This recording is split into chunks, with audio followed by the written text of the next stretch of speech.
Така, се враќаме во студиото, минути за следниот разговор. Со мене во студиото е аналитичарот Александар Ристевски. Добар ден и добре дојдовте. Добар ден и секој добро.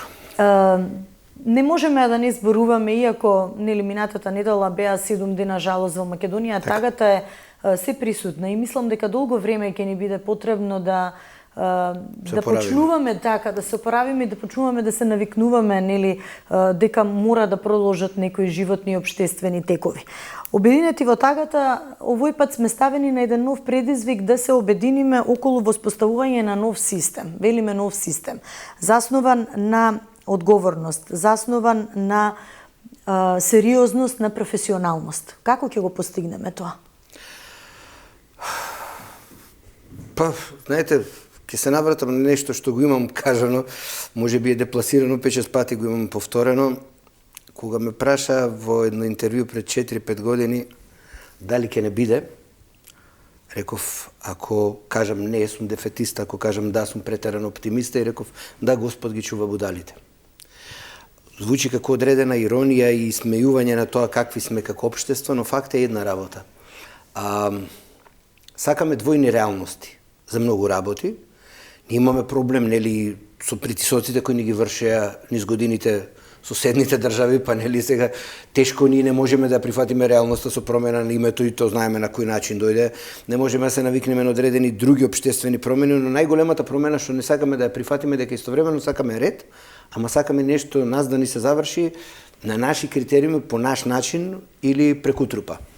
Ние имаме проблем во добар дел од институциите, затоа што тој систем оболен кој што сме го створиле, всушност ние секогаш ги обвинуваме носителите на највисоки функции, нели политичарите од највисокиот ешалон, и се сложувам дека огромен дел од вината лежи и кај нив, затоа што неретко не сака да се помират со можноста да пример сето тоа што ако го држат како став, да кажат, добро, не се сложуваме, не може вака, ајде да одиме на избори одма, да се потврди легитимитетот, дали ќе тераме вака или онака, или пак не остануваат конзистентни, викаат тераме доека тераме, на крајот на криштата дури да го изгубиме владењето, Трајко, Петко, Ѓоко, Митко, ќе го истераме како намера. Мене ми беше многу интересно како луѓе така детерминирани се покажа за промена на устави на државно име, ама не за општеството. Така да ја гледаме очигледно позадината и интересот во некои други работи, иначе не можам да ја сватам логиката. Што ни се случува нас, пример, во институциите? Нас во институциите неретко ни се случува да имаме повеќе помошно-технички персонал отколку носител на дејност. Зошто? Затоа што носители на дејност во било која област, дали е образование, дали е здравство, дали е култура, дали е, не знам, кој сака да каже, дали е некој јавно предпријатие, повеќе имаме администрација него мајстори, да кажеме. А мајсторите за тие што ја врзат работата. Еве, ако земете собственикот на нашиот медиум, рачуните, ако има пример на терен што праќа луѓе што поправаат, нели, врски кабелски за опремово, се рачуните да има 100 луѓе администрација, на терен да има 10 души. Значи, нели, не оди. Сега, од каде доаѓа се ова? Доаѓа од желбата и од мотивот секој да се ухлеби негде, да се пикне, нели, да се заврши работа и да влеземе во една форма на удобство. Така беше Грција долги години. Грција до 52 на 54 години ода во пензија и останаа фразите уште од детство ја памтам, вика, дужен си ко Грчка. Што беше муабетот? Грција во континуитет и во претходниот систем и после хунтата, па и ден денес навака е задолжена држава, длабоко задолжена држава. Баш затоа што е таква, на делно општеството кај нив имате ухлебено општество кое ужива, има хотелче, мотелче, станови, знајмува, рано оди во пензија, од друга страна им се јавуваат анархистички движења на улица, сецесионистички, значи се што има премногу розеви очила, се што делува премногу фино, во реалноста има негде од каде што избива некој проблем. Ние во изминатите 30 и нешто години токму тоа го направивме. Направивме да имаме ково песна на Купен мир и тишина, пострашни од војна мејби. Тоа е нашиот проблем. Значи, некиме прво да осознаеме дека Трајче, кој е раководител на фирма со 50 или 100 вработени, не е ставен таму за да си ја задржи позицијата и да биде 2 или 3 мандата и да има бенефиции, него да ја направи институцијата и без него да функционира и него да го нема да има. Значи, ние имаме 1200-300 институции, кога имаме 1200-300 менаџери, кои нема да ги остават институциите во долгови, кои ќе се грижат за иднината, кои ќе вработуваат млади 23-25, а не оние пред пензија што им фали за стаж, тогаш ќе имаме иднина. Реалноста во вторава. Во вторава, што го кажам, тоа е реалноста. Заради таа реалноста, ние имаме 50 и 60 годишни кои се среќни, ќе останат во пензија, но нивните деца ќе се иселат во странство. Во приватниот сектор, приватниците се навикнаа на добар дел на овие што држат општествени или државни позиции, буквално да им понудат нешто и потоа и го имаме за обиколувањето на системот. Јас на 2-3 гостувања баш задниве недела дена во овој најтраурен, најтежок момент, кажав една многу битна работа. Ние законски на хартија имаме закони за се. Јас ви гарантирам дека имаме закони за се. Но во пракса не се почитуваат, тоа е можеби најгорливиот проблем што тоа значи дека луѓето внатре во системот што имаат задолженија и обврски, замижуваат, преќутуваат или лажни документи потпишуваат. За тоа мора и треба да има кривична одговорност. И сега тука има две опции. Или човекот е неспособен, што го држи местото, некое си место, че или е неспособен и затоа има вина некој што го ставил таму, но и самиот што се нафатил. Или бил под притисок на некој мојкник, некој што треба да го каже, па мојкникот да одговара и да биде само казнен или пенализиран за пропустите. Трето е корумпиран. Нема друго. Дали ме разбирате? Значи, ако ние во ова студио се кажува дека влегуваме од оваа врата, а излезе ни овој дел или таму, и ако тој таму дел е зазидан, а законски имате обврска да имате, не знам, лице одговорно за ХТЗ и не знам што. И тој потпишал се. Па зошто постои тоа што човек? Зошто потпише? Како го потпишал документот? Јас со сигурност ви кажувам дека има институции каде што владата и државата на годишна основа им праќа документи да пишат. Дали имате веб страна, дали пополнувате ова, дали има пола работи, јас ви гарантирам во полна институции се фиктивни. Или ги немаат. И ќе им дојде препорака нека се направи, ја за 3 за 6 месеци ќе се забошат и нема да ги проверат и ќе се заборави. Тоа е проблемот. Ние пола згради во Скопје имаме каде што на оние firescapes, пожарникарски скали, има мебел. Точаци врзени, гарнитури, машина за перење. Се нели еве обичниот народ е неодговорен. Супер. Имаме управители. Тој управителот ќе одговара. Управителот зима пари и јас носи одговорноста на народот, нели иначе самите ќе собираме по 100 по 200 денари. Јас пример кај мене за управител плаќам 700-800 денари, тоа дел од сметките зори ми е поскапо. Ако тој за 800 денари не ја врши работата, јас со него имам проблем. Тоест државата треба со него да има проблем. Значи управителот затоа и се смислија како законски одредби уште пред повеќе од кога беше 11-12 година, токму затоа што се испостави дека во одредени згради куќните совети се неодговорни или никој неки да превземе одговорност, или едноставно луѓето оставаат на забод на времето, нели, па имаме и смрдени згради со скршени врати со се, тоаш законот наложи. Или ќе имате совет на станари, или ќе ангажирате управител. Јас кај мене имам управител. Јас кој имам проблем, него му сеавам. И тој јас носи одговорноста. Сега нас ни дојде од општина Карпош, каде што јас живеам, нели, ни дојде допис од општината дека треба да се проверат сите работи. Ние го известивме управителот. Тој си е платен и тој убаво платен е за тоа. Тој треба да си ја заврши таа работа. Ние престанавме тоа да го правиме. И затоа имаме проблем. Затоа имаме коли на тротоари, па нели кога им викниш на пајак, се вадат од памет. Јас велам, кажете ми во кој главен град, предпоставам ако не сте шетали по светот, барем на Балканот сте свртеле, така? Јас немам видено коли по тротоари во Софија и во Белград, во центар на град. Може по селата таму нели ван град 20-30 километри. Во урбаните населени, качени горе на тротоар вака со џипови. Добро, урбанизмот, сообраќајот многу е, здравството, образованието, ако почнеме ги кажуваме... Ама сето тоа е поента, така, сето тоа е поента на аномалии вака во со рачето. Така, постојано зборуваме за проблеми, а не за нивно решавање. Трагедијата што се случи во Кочани се чини дека беше иницијална каписла, алармот што го вклучи и кај граѓаните и генерално кај надлежните. И сега се најавуваат од ова што го споменавте, има веќе засилени контроли во градежниот сектор и се најавуваат и законски измени и така натаму. Меѓутоа, од она што барем според истрагата до сега како се води, се врти околу добивањето на лиценцата. Што тоа дополнително нели отвара уште низа на други прашања, дали ќе се проширува истрагата? Да, од тоа што гледаме, кога спомнавте моментот со лиценците и со останатите работи, интересно беше за време на викендов тоа што излезе министерот за транспорт, Николовски рече од 3000 разноразни дозволи, каде што имате луѓе за урбано планирање, А интегрирана, Б дозвола, се ово од 3000 до сега 3000 нешто, прочешувани 2800, 400 и нешто ги изгубиле дозволите. Што сакам тоа да кажам? Дека тие само во моментот нашле модалитет како да пројдат и после се вратиле, што би рекол наш еден политичар, како до сега. Што е поентата? Вие, технички, кога ја поминувате на технички преглед вашата кола, вашето возило, да го правите тоа еднаш, ама го правите секоја година. Така?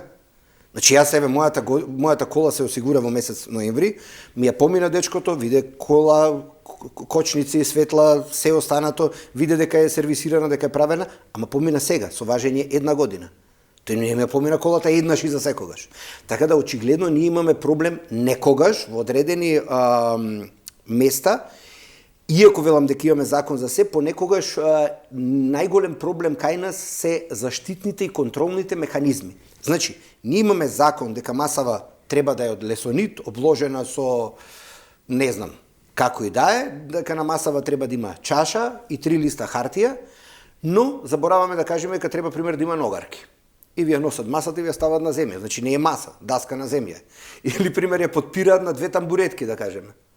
Значи, ние имаме проблем да го задржиме нивото на квалитет и контролните механизми на истите. Што правиме му тебе? Баш градителството кога го искоментиравме, стално во Скопје сме се жалеле, па и во други градови негде пропаднал асфалтот, негде шахтин, немало нели длапка се случува, па ги кршиме колите, па нервози. Па знаете зошто? Затоа што неретко надзорот е тој што затајува. Или пак во тендерски комисии неретко ставаат било кој, како беше оној систем, од вработени. И со вработени, мене ми се случило, пример, да бидам како човек во институција, да ме стават во нешто за што појма немам. И се гледаме, јас ја спробувам нели да бидам објективен, неутрален, ама стварно не се разбирам од тоа. И се го читам, го гледам, се трудам, се мачам, а не оди. Значи, ние успеавме низ годините да ги затаиме во многу аспекти, контролните механизми. На крајот на криштата тендерот, оној голем што беше за автопатите за Бехтел Јенка. Помал беше проблемот што се потпише нели со промена на закон во собрание, па помалку поголем проблем беше што за надзор со износ од 30 кусур милиона се одбра фирма што претходно произведувала гајки. Тоа му конкурира фирма од Франција и фирма од Америка, што работат строго тоа, нели, контрола на квалитет, пошто надзорот е тоа. Тој што изведувач тера поставки, праќа фактури, надзорот ги контролира, државата плаќа. Па како ќе контролира? Значи може да штанца поише и тоа што треба. Ние мораме сега, во периодот кој предстои, државата заедно со професионалниот сектор, со интелектуалците, со луѓето кои се експерти и стручни во секоја област, да ги направи и изгради заштитните механизми. Па вие дали знаете дека по оваа институција немате градежни инспектори? Нема градежен инспектор за урбанизам. Добро, недостасуваат, барем според државниот ревизор, во сите области инспектори. Тоа е, мислам, рак рана што низ годините ви во извештаите ги пишува дека има недостаток на инспектори. А знаете зошто оти е тешка работата? И второ, затоа што предпоставувам 5 котрајчи или гјоко што сакаат негде да го пикнат, неќе да го стават таму. Например, значи, како да ви објаснам, еве, вие сте новинари, одеднаш треба камермани са, викат сакаш камерман или не икеш. Значи, ние имаме проблем, прво го бираме човекот, после го отвараме местото. Тоа е проблемот. Второ, и кога ќе го најдеме човекот, неретко гледаме дали човекот ни одговара, пошто ако човекот не ни одговара, може нас да не казни, така? А има луѓе што не ќе добијат казнати, сакаат да ловат негде во матно. Па таа поделба на наши и ваши подобни неподобни, мислам дека цели 30 години ни прави проблем и на крајот еве излегуваат некои немили настани за кои што треба да навистина да бидат еден морален императив дека треба навистина да почнеме од некаде да ги исправаме работите. Иако наши и ваши нема таму каде што се пари во прашање, да знаете тоа. Таму каде што има пари сите се наши. Значи, таму каде што се дели кешарицата, јас сум од моје вака животно искуство и тоа што сум видел, таму каде што одредена структура ќе се договори дека треба да дели одреден дел од одреден кајмак или колач, тие се сите наши. Значи, сите се во едно купче. А ваши се сите кај обичниот народ. Така да таа поделба е малку матна. Значи тука нема етникум, тука нема партија, тука кај што има купче, таму има хиени што сакаат да злоупотребат систем. Како на тој начин да ја вратиме довербата кај граѓаните? Оправдан е гневот, оправдан е стравот, оправдани се реакциите, не можеме да ги занемариме, значи не само еве за овој случај, ни за случаи наназад што ни се случија и трагедии таксативно сега да не ги набројуваме, нели? Тоа се моменти кои што дополнително го подгреваат незадоволството кај граѓаните. Рековте, голем број на млади луѓе размислуваат да заминат и никогаш да не се вратат тука. Ние генерално како општество многу губиме. Тогаш на кој начин, еве, ако велите, сите се наши кога интересот во прашање, како довербата еве би ја вратила? Еве, просто едноставно. Ајде да воведеме критериуми. Еве, пример, кој спомнавте образование и млади. Се никој ќе ми каже дека сум суров по ова прашање, да кажеме дали во државните институции треба дали државните институции треба да се снабдуваат со кадар строго од државните универзитети. Значи државните универзитети генерално имаат конкурс, листа на мина труд, на оцени се конкурира, тие што се реално и посиромашни и што имаат оценки знаења уште од основно и од средна школа, тие лесно се запишуваат на државен универзитет. Тој што решил да се запиши на приватен, или има пари повеќе за трошење, или нема капацитет да се запиши на државен факултет или факултет кој го пикирал. Па зошто тоаш после бара да влезе државно да работи? Повторно со тој контролен механизам се враќаме. Ете го контрол, значи има ставки. Второ, претходниот пат кога имаше големи ученички демонстрации, пред кога беше? Пред 13 години. Знаете ли младите зашто протестира? Против екстерно оценување. Јас тоа ми беше најнебулозен штрајк, јас сум учествувал ко млад, сум бил и некакови студентски лидери, се ово по факултети, сум работил во универзитетско радио, значи јас ако немам искуство студентски денови, не знам кој има. Не ми беше јасно. Значи, пази, се буните за контрола на, условно речено, матурата. Целото протестирање тогаш беше против екстерно оценување. А знаете што беше целта на екстерно оценување? Да воведе ред. И тогаш учениците излегоа на улица против ред. И јас реков, сите протести ги поддржам, тоа ми беше мене најнебулозен протест. Значи, факт, ајки ги сваќам тие единичарите што се бунеа. Мене не ми беа јасни одличните. Одличните се, јас, пример, кога учам, јас сум самоуверен, јас прв сакам да положам. И да ми го потврдите знаењето, дека сум подобар од останатите или дека може би некој ако ми дал четворка или тројка, дека вредам за повеќе. Екстерното, токму тоа имаше шанси да го регулира. Не, ние на улица демонстрации имавме нервози, нели, можност за пад на министер. Го пометите тоа, така? Апсолутно, да. Која беше логиката на тоа? Еве, јас од денешна гледна точка пробувам да прашам. Значи, еве, не се воведе екстерно. Подобро е од тогаш. Ужасно е полоше. Еве, кај научните работници, кај професорите, ние стално викаме поголеми плати, еве добија поголеми плати. Пак унапредуваме, да се прима нови кадри, супер. Дали ни се покачи рейтингот на УКИМ? Или на било кој?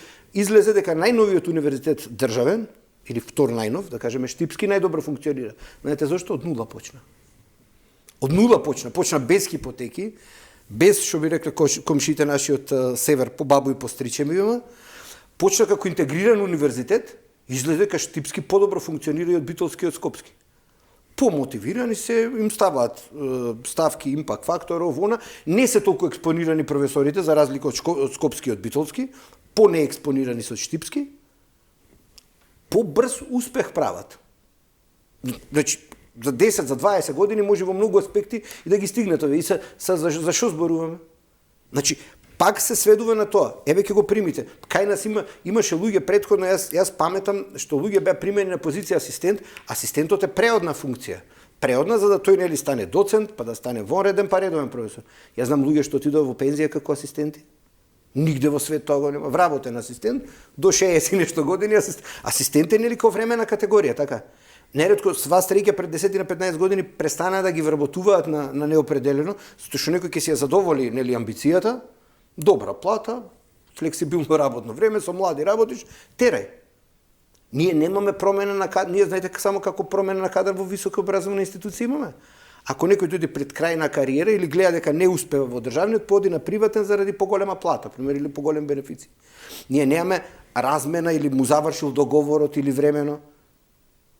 Влегува трајче или петко негде, влегува на 30-35 години до пензија цепа. Добро, тука веднаш ни се врзува и ни се наметнува прашањето еве и за избор на пратеници во парламентарниот состав и така натаму. Меѓутоа да, зошто се бега од отворени листи?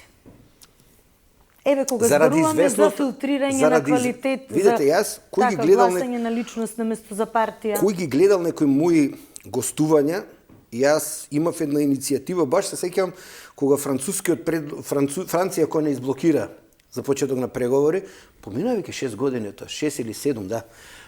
Се уште го има на интернет. Јас сум еден од оние што дури и редакцијата или одредени да го тргнат тоа што сум го објавил, јас го чувам, па го реобјавувам, не дозволувам ми се тргаат работите и баш од денешна гледна точка излегувам многу издржано тоа што го кажав. Јас пример тогаш имаше предлог за една листа, демек една изборна единица. Јас реков дека е глупост невидена. Дури тоа ќе се централизира се, затоа што кој мене пример ќе ми гарантира од ВМРО ДПМН кој е 50 на листа, 55-ти. Можете кого сакате да го ставите, нели тие што се најаки леве од ДУИ кој е 18-ти. Така? Ќе ви стават 2-3 ударно и вие буквално гласа. Не, јас имав друг предлог. Јас имав предлог, пример Албанија има една поделба, пример според големина, пример едно избирачко место има 8 пратеници, друго има 30. Во зависност на бројот на населението и тоаш е одлична идеја затоа што ние имаме една нееднаквост. За да станете пратеник во тројка или во четворка кај нас, неретко треба 90.000 гласа. Во шеска, кај што дуици за најмногу гласови до сега, со 5.000, 6.000 се станува пратеник. Значи, многу помалку луѓе гласат и тој што станува пратеник нема ист легитимитет со овој што станал во Штип, Велес и Кочани пратеник. Или овој што станал во Прилеп до Струмица. Значи, овој има 10.000 гласови, има 5.500, двајцата се еднакви во собранието. Тоа малце не иде, тоа е малце вака грдичко. Второ, ајде сакате да се централизира тоа, да се направи поинтересно да биде. Супер, нека има 3 изборни единици. Една скопска со 40, една источна 40, една западна 40. Или пак јас уште попрактично, за да има поголем допир со населението и полокално да е, место 6, 12. 12 со по 10 пратеници. Затоа што четврка мене сега ми е фарса. Знаете ли четврка колкава е? Почнува од општина Новаци, што е одма до Битола, и Могила, кој е одма до Битола, и завршува на бугарска граница со Новосело. Што има тој во Новаци со оној во Новосело? Никаду живот не се виделе. Плюс ни попадне си одат едни и на други, а бираат заедничка листа, заеднички пратеници. Или пак Сопиште бира заедно пратеник со Крива Паланка. Сега, ако се поделени место по 20 пратеника, по 10, тоа ще знаете, 10 Битола, 10 ваму, 10 таму, Скопје ќе биде на 4 на 5 региони, и тогаш ќе биде, пример, еве сега пратеник Ѓорче и Куманово се во иста листа. Тоа Ѓорче, Куманово никад не отишо. Првиот носителот нека биде фиксен, сите другите да може покрај листата да заокружите и човек. Тоа знаете што ќе се случи. Хипотетички, вие влегувате на листа како 10-та, така, аутсайдер сте трчале во партија или сте некаква јавна личност, битна сте, па ве ставаат во 10-те ради шмек. Носителот е фиксен, нели? Носителот е тој што гарантира за листата. Сите другите нека бидат клизни. Тоа знаете што ќе се случи. Може вториот да не влезе. А одредена партија во тоа избирачко место да освои 4 пратеника или 5. Може тој што е втор да не влезе. Пошто него лично нема да го заокружи никој. Може да влезат 6, 7, 8, 9. Предлози треба да има. Најтешко беше најинтересно. Кога јас оваа иницијатива ја повлеков и одредени партии кога почна да предлагаат тогаш идеи, знаете ли прв кој беше против и рече дека никогаш нема тоа да го гласа? ДУИ. ДУИ не се согласи за ништо од ова. СДСМ беа флексибилни. Сите другите рекоа дека може да се отворат разни прашања. ДУИ беше против. Значи, а реално беше најмојкна за Бадинтер, или треба двотретинско за промена на законот, но треба и Бадинтерово мнозинство. ДУИ тоа го блокираше. ДУИ не се согласи. ДУИ денес вели дека се бори, дека е представник на етничкиот дел на албанците, а влезе во коалиција со 9 партии и на листата има и македонци муслимани, и бошњаци, и турци, и роми. Така да гледате, пак се сведуваме на една работа. Се поаѓа неретко кај луѓето од себичен и личен интерес. На својата група, на сам себе или на своето одредено лоби. Ние не успеваме низ годините да изнајдеме консензус и да се донеси форма на јавна осуда на некој што не прифаќа тоа што прифаќа 80-90% од населението. Не, кај нас оди со притисок. Ние со притисок на власта го сменивме името на државата, иако интересот тоа немаше. Зошто? Пак ќе кажат 600.000 луѓе гласа, не, прво 600.000 не се ни 30%, и јас ќе кажам една работа, пошто бев сведок на тој референдум директно, не е точно, 600.000 луѓе не гласа, 300-400.000 гласа. Затоа што знаеме дека во Западна Македонија, пошто тогаш Државна изборна комисија не учествува, знаеме какви бројки имаше. Како може во некое село, што има 6.000 жители, 4.500 гласачи, за локални проблеми, еве, за општински, за парламентарни, за секакви избори, никогаш поиќе од 1.000-1.500 да не им излегуват, никогаш, во 35 години независност, пошто не се тука на запад се, но за референдумот 4.000 гласа. Баш за референдумот. Пошто многу беа загрижени за референдумот. И тоа сите излегува за референдум. Така да, малце треба, нели, огледалото да си го земеме, сите, нели, во својата глава имаме некоја друга визура за тоа што треба да видиме во истото, и кога ќе го видиме огледалото, која нема да ни се допадне, ние имаме проблем сами со себе. Малце треба за сите работи да се свртиме кон огледалото. Така. Измените на кривичниот законник, нешто што дополнителен проблем еве направи, имајќи го цел оној корпус кога зборуваме, нели, за правосудство, потоа случувањата во судскиот совет, во јавното обвинителство и така натаму, нешто што долги години ни е апострофирано како проблем, односно незавршени задачи. Така. Се зборува постојано за реформи, нели, во правосудството, реформи, нешто што дополнително ни е ставено, нели, како товар во однос на европската иднина на земјава, меѓутоа генерално создава многу неодговорени прашања и терен за сомнеш. Мене ме интересира кај се парите. Секојаш, као човек што вака доста чита и доста гледа, имаше една фраза америчка, вика always follow the money. Нас амбасадори странски ни рекоа дека вложиле стотици милиони. Во што ги вложиле? Стварно, јас не сум доволно информиран, згради сигурно не граделе, пошто зграда е опипливо, така. 10 милиона може да украдеш еден спрат, малку од фасадата, малку од просорите, ама ќе ја видиш зградата. И вели дека стотици милиони, не знам, 300 милиони, 500 милиони влезени се во реформи на правосудство. Супер. Во што? Ако може ставки некој да ни се даде некој список, убаво да видиме вака, така. Нели беше интересно, са американците почнаа да вадат се, па гледаме кај нас кој во што и како инвестирал, така. И се знаеме. Петко е поддржан за ова, Трајко за ова, значи барем е видливо кој за што е инвестиран. Мене ме интересира во судството и во обвинителство во се, дека се вложени ли толку многу пари, интересно е да видиме во што. Порано се жалевме дека многу централната и законодавната власт влијае врз нив, дека они ги избираат, па има политичко влијание, еве веќе 10 години имаат самостојност. Па полошо е. Полошо е, нели сами се бираат, сами се назначуваат, полошо е. Знаете каде е најголемиот проблем? Повтор на контролните механизми. Доживотен мандат, како е доживотен мандат? Исто како и професорите, исто како те избира, некоја академија си поминал, првиот предуслов за влезеш во академија, еве влегуваш во академија. Од академијата те земат и се еве ти на 35 години стануваш судија. До смрт. Може да не ти дават предмети, уште боле, ќе идеш на одмор, ќе кулираш. Се занимаваш со прекршоци ситно, ќе се расправаш со луѓе за мегите на нивата, ливадата таму, не знам, 3 метра околу. Сега последнава истрага еве околу трагедијата во Кочани покажува еве. Ама тоа треба да е редовно, не еднаш. Да, се сложуваме, значи проблемот наталожен из годините е токму поради тоа што Знаете што? Еве сега ќе се смееме една работа во единица на локална самоуправа, дотичен градоначалник или градоначалничка, да речеме, гледала на инспекторите кој кога доаѓа на работа. Супер, јас да сум инспектор, ако ми гледате кога доаѓам на работа, ја после 4,5 го гасам телефонот. Ме разбирате кај го носам овето. Инспектор е 24/7.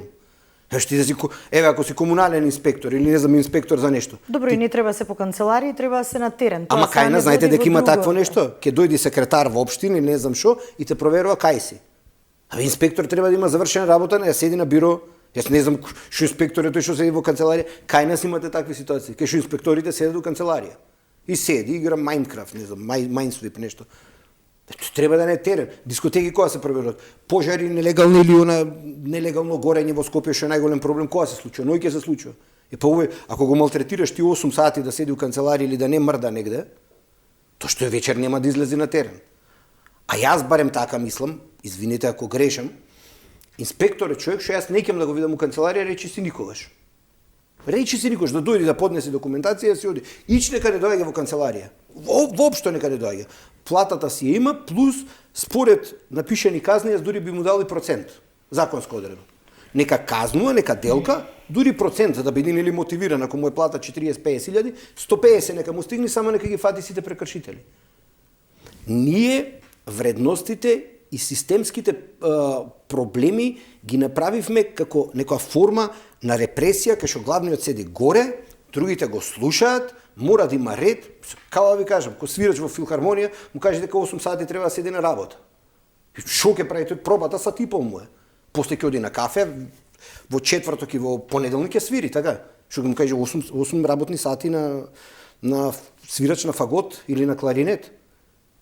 Ние сакаме да унифицираме се за еден и не гледаме странски искуства, но позитивни. Ние стерилно, ригидно, ќе ставиме некој што глуми менаџера, креира загуба. Извинете, за мене менаџер, знаете што е? Тоа е главниот проблем кој јас го адресирам постојано. Министрите обавуваат политичка функција. Именувана, тие му одговараат директно на премиерот. Премиерот влече и легитимитет од политичката партија и од програмата која создале, и тоа се луѓе кои влечат, да кажеме, легитимитет директно од народот, првенствено пратениците. Сите останати функции кои се во системот треба да излезат со менаџерска програма. Јас гледам сега што се случувало со пациентите што ги разнесовме из разни болници, гледам кадри од докторите или наши екипи кои да ти снимаат таму. И гледам Ниш, гледам Софија, гледам Белград, гледам Романија. Нигде такви кочини кои наши болници нема нигде во свет. Значи јас сум влегол кочини, почнете од клинички, ретко каде имате болница кај нас што е средена, каде што имате месце, нешто искршено, нешто паднато, некоја дупка негде направена. Како тоа ништо толку ли се поцивилизирано од нас? Ние овдека дивјаци ли сме? Не, на крајот на криштата испаѓа дека вие сте ставиле некој кој не е менаџер. Пари влегуваат, се истураат во системот, здравството како никош досега пари прима, и пак е се искршено, и пак е нешто лом. Ред мора да има, тоалетите мора да имаат ред, чистачката мора да се знае.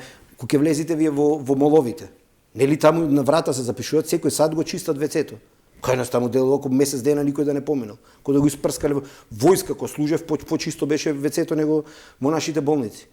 Кој ни е за тоа крив? Самите сме криви. Системот ни е нарушен и луѓето кои во одредено место сте ставени одбрани за нешто, треба да почнат прво да си вршат својата работа. Значи, вие, ако овде сте да повикате гостин, да напишете сценарио, да ја водите емисијата, сигурно нема се занимавате со јавните набавки горе или со некои други работи. Ние за почеток секој треба да почне да си ја врши својата работа. Тоа е стартот за да почне нешто да функционира во оваа држава и во оваа општество. Личното делување, да почнеме така од себе, а потоа да очекуваме колективно и да бараме од другите. Ви благодарам многу за разговорот, се надевам дека ќе имаме и следни прилики да поразговараме околу актуелните општествени случувања, но секако во интерес на граѓаните и да зборуваме можеби многу повеќе за конкретни некои работи кои што се решени или кои што навистина ќе бидат позитивен пример во општеството. Тука сум. Ви благодарам уште еднаш. Почитувани, правиме кратка пауза и се враќаме повторно во студиото.